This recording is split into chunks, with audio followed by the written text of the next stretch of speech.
Welcome, everyone, to our NCAA Social Series. This is episode 55. I'm Andy Katz. Pleased to be joined by two national champions here.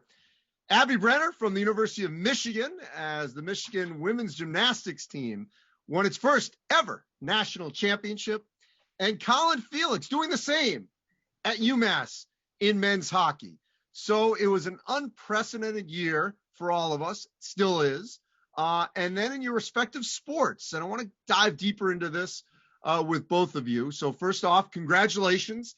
Let's first sort of deal with the raw emotions, and then we'll get to where you guys were in the position to win the national championship, because team-wise and you personally, you had to go through some hurdles. There's no question about it. So first, just the overall emotions of what that felt like to win that national championship. I'll first start with you, Abby, in gymnastics. Yeah, I think it was just the first emotion that comes to mind is overwhelming joy. If you watch back our video, we are literally jumping for joy as high as possible. And I just think it was so exciting for all of us, all the hard work and sacrifices kind of just paying off. So overwhelming joy and just so much emotion and excitement. Colin, what about for you? Yeah, it was amazing. It's still we're still trying to process everything, obviously. It was really nice to have our parents there to see it all, and our fans and stuff like that. But it's unbelievable. The guys in the locker room have made so many sacrifices, as well as the staff and the school itself. So to bring home a national championship, I'm sure Abby can say the same, it's unbelievable. So. All right, so I want to get to each of your journeys and your teams here, but before that, let's go back a year ago, because these were two of the sports among many that were cut short and weren't able to have that full experience. So let's go back to March of 2020. And Abby, I'll start with you, and just tell me where you were on March 12th and what you were feeling. Yeah, so we were at practice getting ready for our senior night the following day, and we were coming off 2 weekends of program records. So we were kind of on the incline to having a really great postseason. And then we just kind of heard the news that we were shut down. So it was hard because we were having one of the best years in our program's history, but couldn't do much about it when it came to COVID. So it was a heartbreak for sure. Colin? Yeah, so we were actually gearing up for Hockey East playoffs. The next night that we were supposed to play Northeastern in the first round, we had a kind of a team meeting to get ready, go over some film and stuff like that. And then we left and actually got the call back a couple hours later that we were going to have to shut down. So it was heartbreaking, obviously. We had a good regular season coming into the postseason. We were just hoping to make another run into the national tournament like we had done the previous year. So it was definitely heartbreaking, but it led to a pretty good summer, obviously. So yeah, but to that point, Colin, all of us, and I was at the Big Ten tournament in Indianapolis at the time, and none of us really knew that it was going to last, obviously, as long as it did and has. A couple weeks here and there. What was life like? Especially because in both of your cases, you play an indoor sport, you have to get, in your case, find ice time, a place to go, a rink to be open for you.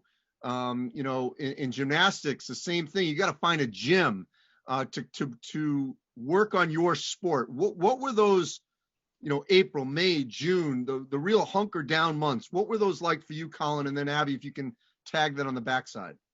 So a lot of the guys, we all went home, obviously, because it was kind of uncertain times at the moment. And we originally were supposed to be canceled for 2 weeks. And then a couple days later, we got the call again that we were canceled for a while.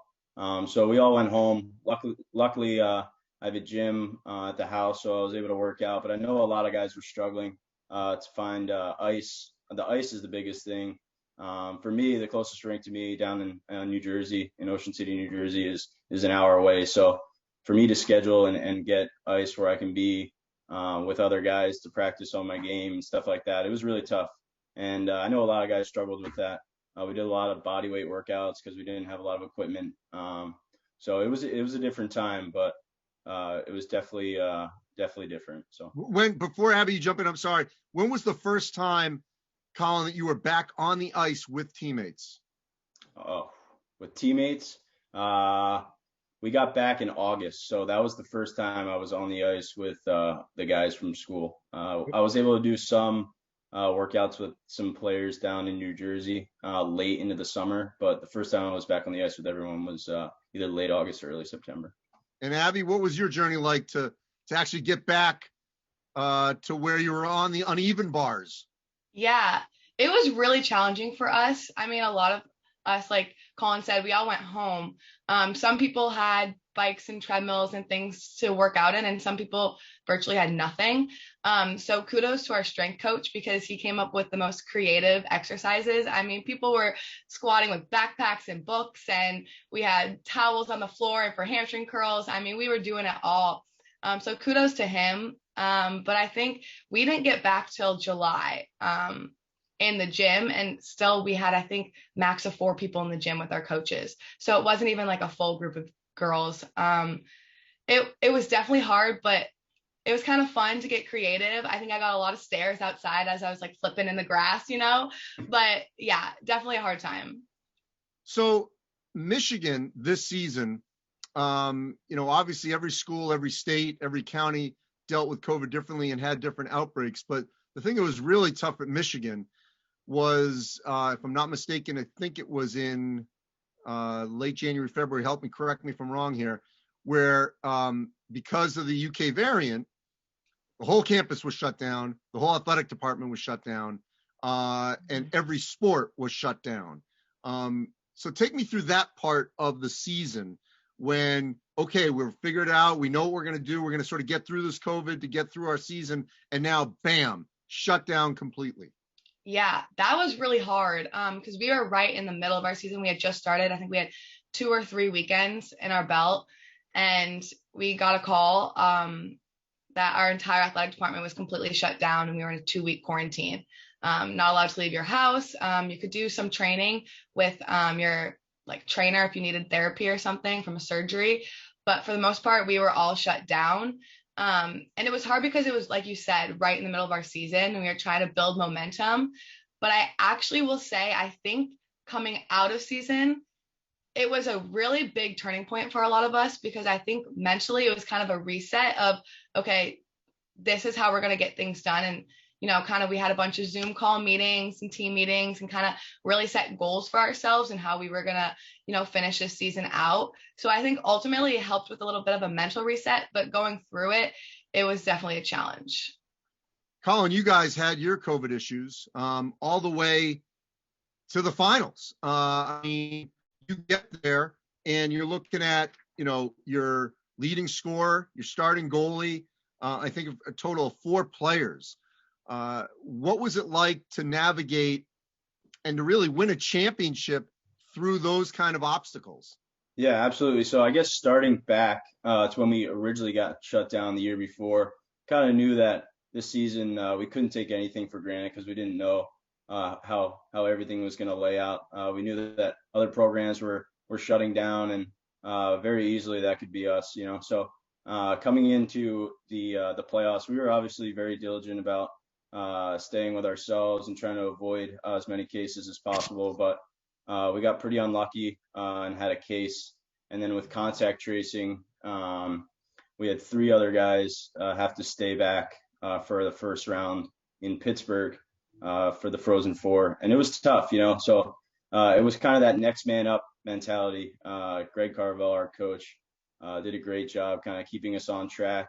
We knew we had to get one more win for those guys and they could be back on Saturday with us for the national championship. So we were FaceTiming those guys in the hotel and all. We had, it was pretty crazy. They were all watching the game and stuff up late, and then got on in the cars to drive out to us on Saturday. So it was really nice to get that win for them, but it was definitely tough. So, one thing that I've found in talking to your peers, and I'll tell you, and I have a daughter who's a freshman, that I got the sense this year that student athletes were almost more in fear of contact tracing than they were of COVID, because a lot of schools had set up the contact tracing dorm really almost lock and key isolation versus COVID, where, you know, you could be a shorter time, obviously, could be 7 days, 10 days. And if other people had COVID on your floor, you know, there might be a little interaction, but if it was contact traced, you were put away. Abby, I'm just curious, that mental health, that sort of anxiety aspect of it, how did that play with you on campus and your teammates of dealing with whether you're going to get it versus being traced?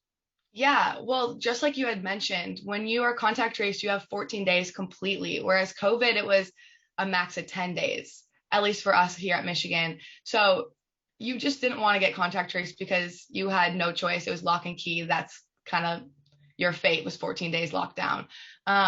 It was hard for me personally because I live with 2 softball players and a diver. So we're all different sports. And so if a team got contact traced or a player on their team got, you know, had COVID, what did it mean for us? What did it mean for me? You know, so there's a lot of anxiety around there. I was mask wearing in the house, you know, try to stay away from the kitchen too much, and just kind of stay in place. I think the most was when you get in that postseason. I bet Colin can kind of attest to that. I feel like I was tiptoeing everywhere. Every time I left the house, I had a mask on. Like, you just didn't want to even come close to anything. So it was definitely kind of a little bit of a tiptoe area, try to strategically plan out your day completely. Well, that's really interesting, because I had not heard that before, because I know a lot of coaches wanted to segregate their teams for that exact reason, because now you've involved, you know, 3 other teams and programs and no idea where they've been. What was it like for you, Colin, living wise and maybe dealing with other athletes at UMass? Yeah, you know, we live kind of with our teammates, so all of our roommates are on the team, which was kind of nice for that respect. But the problem was when we had so the contact tracing came with 3 other guys that were roommates with the player that tested positive. They ended up never testing positive, but were stuck by themselves for, I think it was 7 days before they could come out. But the problem was we had 2 goalies living together. So we need 2 goalies on the bench, a starter and a backup. So we actually ended up having a equipment manager dress as a goaltender for the semifinal game. But that was the tough part. So, I mean, the contact tracing, even though those guys didn't have it, we were down 2 goalies and one of our top forwards. So that was pretty tough. All right, so let's go to the championship. You know, Abby, you had quite a run. I mean, you had an ankle injury after, 5 meets, if I'm not mistaken.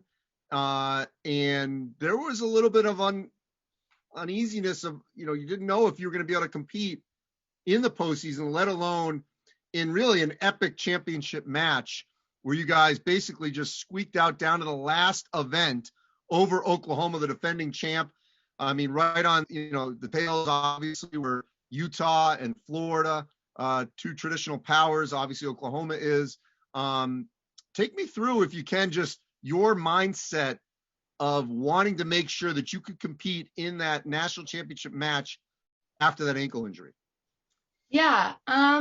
So it was definitely a difficult time because I knew floor and vault, which are the 2 other events I was competing, was definitely going to be ruled out for me with my injury. But bars was one that always I had in the back of my mind that I knew I could have potential with. And just kind of going through it, my whole entire goal was to make the coaches have a hard decision at the end of the day. You know, I just wanted to leave it all out and not have any regrets and give it my all and make them have a hard decision, you know. And with that, I can't be upset with myself at all. So even going into practice day at nationals and the first day warm-ups, so I was warming up all the events, or each day I should say, on bars, and my coach comes to me in the final day, and I didn't compete in prelims, so I'm thinking, I don't know why he'd throw me in the last day of the championship. And he came up to me after warm-up and he was like, all right, so are you ready? And I was like, yeah, I mean, it's my time to shine. So it was super, super sweet just to know that perseverance and hard work and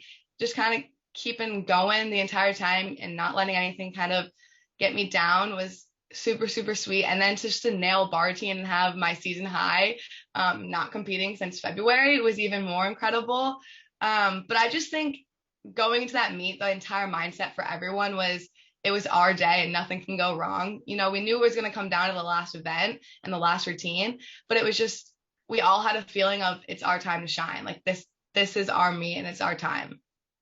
And you took a photo that you posted on Instagram because you were born in Ann Arbor, raised elsewhere in the Midwest, in Minnesota, correct? Mm-hmm.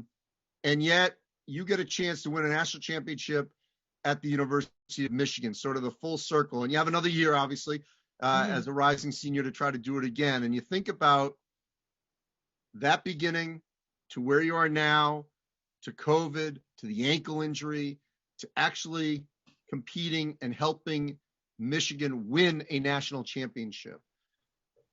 There was a lot of talk that, hey, you know, we shouldn't be doing sports. We shouldn't do this. We shouldn't do that until we're out of the woods. Everything that you've gone through from point A to point B, how much does it make this championship for you even more worth everything that you had to go through? Wow, that's so well said. It was just so sweet to see it all come full circle. And kind of the idea of there's no dream too big, you know, there's no goal too big. Just set your eyes on something, work hard, and it comes true. I think it was even more sweet to know that all the sacrifices through injuries amongst all the years of gymnastics, that it all came out to this one moment and it all stars aligned and it worked out. And it just was so special to bring it home to a university that I had dreams of coming to since I was, I think, 8 years old in that picture. So it was just super sweet. Colin, you, like many other hockey players, went the junior ranks, and you're in, you know, Wisconsin junior leagues before you get to UMass.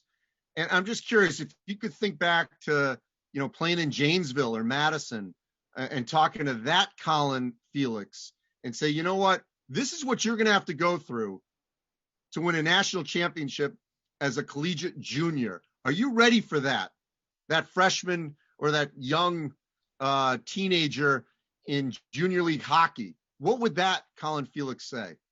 Yeah, he'd probably tell you you're crazy, to be honest. It was, thinking back, I guess, what was that, 4 years ago almost. I never thought, well, UMass at the time had some struggling years. No one really thought they'd be at the top of the leaderboard come down the stretch. And I'm really thankful to be here and be a part of this program. Greg Carvel, when I came in as a freshman, had the vision that we were going to win a national championship. We came up short and lost in the national championship my freshman year. Obviously, sophomore year got cut short again. And to bring it all home my junior year with the guys in the locker room that we had this year was just unbelievable. I get chills listening to Abby's story, and I get chills talking about it now. So it's a pretty crazy experience. It's hard to explain. And look, this wasn't easy to put on.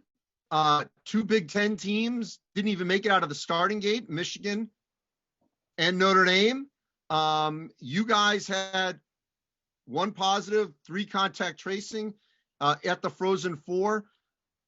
To pull this off, you know, what are your thoughts now as you're you know, weeks away from it, of what the organizers had to do to navigate this, to allow this to happen? Yeah, it was unbelievable. I mean, there's a lot of great teams in that tournament. It was a shame that a couple seasons got cut short. But we knew we could only control one thing, and that was playing. You know, whatever came down to the wire, whoever we were facing, we just knew we had to be ready for that. The organization that put everything together was unbelievable. We got COVID tested every day. Our meals were great. They took care of us there, and it was professional, and we were just lucky enough to keep playing, and obviously we had a case, but we were lucky enough that we could get through that and win some games, and push come to shove, we were national champions at the end. So, well, and also the way you guys mitigated it, you know, help me out here, Colin. If that had happened in September or October, in terms of the protocols that were in place, it could have wiped out more than, you know, just 4 guys, because, you know, as we got further into the season, certainly into the championships, the masking, the separation, all these things were done differently to allow a team to play versus, maybe just a few individuals. Absolutely. Yeah. We from the beginning, our guys did a great job. We took all the necessary protocols. We got tested, I think it was 3 times a week, and then in NCAAs we were getting tested every day. So the guys did a great job. We made sure that we were all social distancing and not going out too much, and keeping a close eye on each other. I think that was the biggest thing. And honestly, this is the closest team I've ever been a part of. I think you can give a little bit of credit to COVID in that sense, where we were kind of with each other since August. I hadn't been home in 9 months. I didn't get to see my family over Christmas, Thanksgiving, Easter, all those holidays, just because of the sacrifices we had to make in order to play that next game. So I give the guys in the locker room a lot of credit, and the staff and stuff like that. So it was pretty unbelievable. Abby, gymnastics, obviously every 4 years, is one of the most popular sports, regardless of gender, on the stage. And what was wonderful was this time college gymnastics got a national platform. I'm not saying ESPN's not national, but on over-the-air, non-cable television. It was on ABC for the first time ever. Averaged a 0.52 rating. So over 800,000 viewers, which is up 510%. Hard to do anything in life to get up 510% from the last time the event was held in 2019. And that's the largest viewership on any ESPN, ABC family networks for college gymnastics. So a lot of people watched Michigan win its first national championship in the sport. What does that tell you about the opportunity, the growth of college gymnastics? Yeah, it was really exciting to see all those numbers come out when we came home, and they were kind of coming out. But I think it was fun just to, see a lot of people that we got home, and friends from my classes were texting me and saying, hey, we watched your meet. And friends from home that I hadn't seen since high school, and they were like, hey, yeah, we saw you at the pizzeria, or we saw you on TV here. And it was just fun to see so many people and how many people it reached, and how many people thoroughly enjoyed it for the first time, because a lot of people don't really kind of know where to watch gymnastics. And so I think that was just so exciting. And then coming in with the image and likeness rules and some of that coming into play, I think it's exciting to see, how much growth gymnastics can have in the next few years. And, Colin spoke to pulling off this event. I still think that, the fact that these events, wrestling was able to be pulled off, these close contact inside events, that they were able to be pulled off. Obviously, it's easier to do in March and April than had we had to try to do it in September or October, different stage in the pandemic. But what are your thoughts on how it was pulled off from a protocol sense?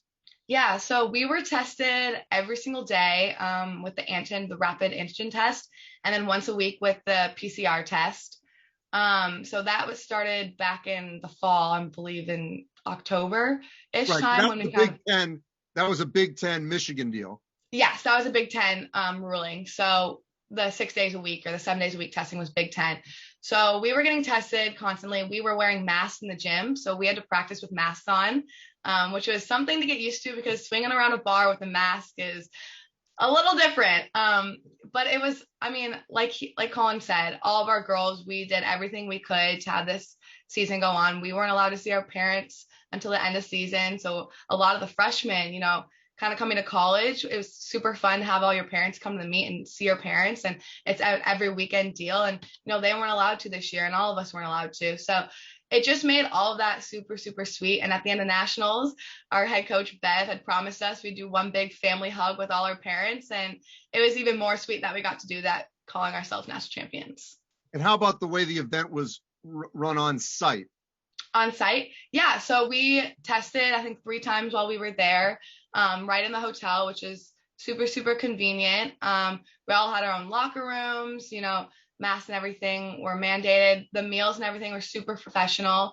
It was run great. I can't ask for anything better with the circumstances we had. All right. So you're both going to be seniors, and you've got an opportunity to potentially win another, or even just have what we hope will be a semi-normal season. You can never assume that it will be fully normal, but we hope it'll be. And there will be fans and more interactions. So, Colin, then Abby, and to just close this out, just what are you looking forward to the most in 21-22 that you didn't experience this past season? It's got to be the fans for us. The previous years, we packed like 6,000 into a stadium with a packed student section wearing all white. And it's probably one of the craziest feelings you could ever feel as an athlete. Just having the fans in the building and the energy and even the close fans down by our tunnel, like the kids that love to give handshakes as we come on the ice. I think that's probably one of the biggest things for us. That's a whole different ballgame playing in a stadium where you got to kind of create your own energy. So next year, hopefully, the season will segue into having some fans, and we'll get to raise a banner come opening night, and allow everyone to experience that. And I think that'll be the best thing next year. Abby? Yeah, I would agree. Fans for sure bring a different type of energy into Chrysler Arena, which is super, super fun. But I also am excited for the little girls to come back to the meet and just having some interactions with them. It's always sweet after the meet to kind of go and talk with them and just hang out with them a little bit, sign autographs, just kind of inspire them a little bit and mentor them. So I'm definitely going to be super excited to have all those little girls back in the arena. Because you were one of those. I most definitely was. Yes, I was. Life coming full circle, and there's still more to attain at your respective schools. 2 national champs, Abby Brenner, Colin Felix, Michigan, UMass. Didn't matter that there was a pandemic. You guys are champs for the rest of your lives, and I know you'll savor every moment. Appreciate both of you. Congratulations again. And as always, you can check out our NCAA social series at ncaa.org/social series, where all of them are archived over the past year. I'm Andy Katz. Appreciate both of you joining us. We'll talk to you next week.